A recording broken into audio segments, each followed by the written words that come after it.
Dieu veut connaître ce qui est dans votre cœur. L'homme, il est constitué de l'eau et du sang, autrement dit, du corps et de l'âme, et c'est tout.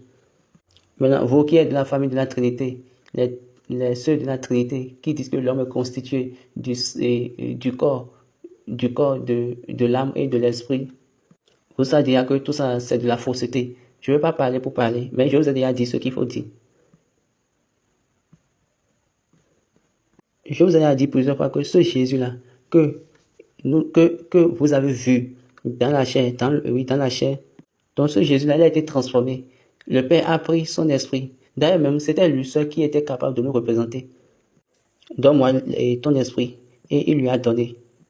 Alors, les Ésaïe 42, là, vous allez savoir ce que vous dites quand vous ouvrez la Bible. Vous n'allez pas ouvrir la Bible et vous allez commencer par raconter des choses en non-sens. Je vous ai déjà dit qu'on a deux esprits. Il y a l'esprit de Dieu et l'esprit de Christ. L'esprit de Dieu est descendu sur Christ. Maintenant, Christ a utilisé cet esprit pour pouvoir maintenant produire son propre esprit. C'est pourquoi il a dit à son Père, Père, c'est dans tes mains que je mets moi, mon esprit. Et il lui a dit, ok, quiconque va venir vers nous, il faut lui donner maintenant mon esprit.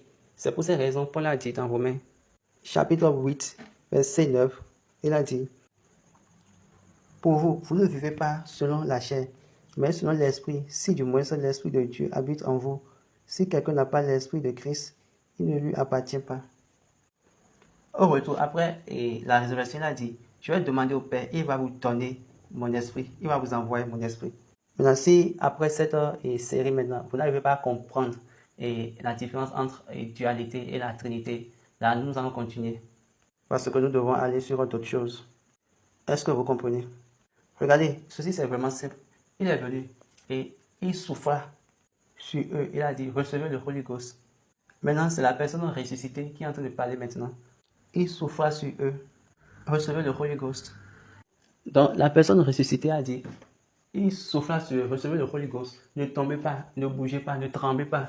Mais aujourd'hui, dans la chrétienté moderne maintenant, quand ils reçoivent le Holy Ghost, ils tombent, ils commencent à se secouer. Ils tombent n'importe comment. Je vous dis, je suis complètement déçu. Je suis totalement déçu. Quand j'entends ces choses, je dis, ah, regardez la tromperie. Regardez la tromperie. Et regardez quand l'esprit vient sur n'importe qui dans l'église du christianisme céleste, vous allez voir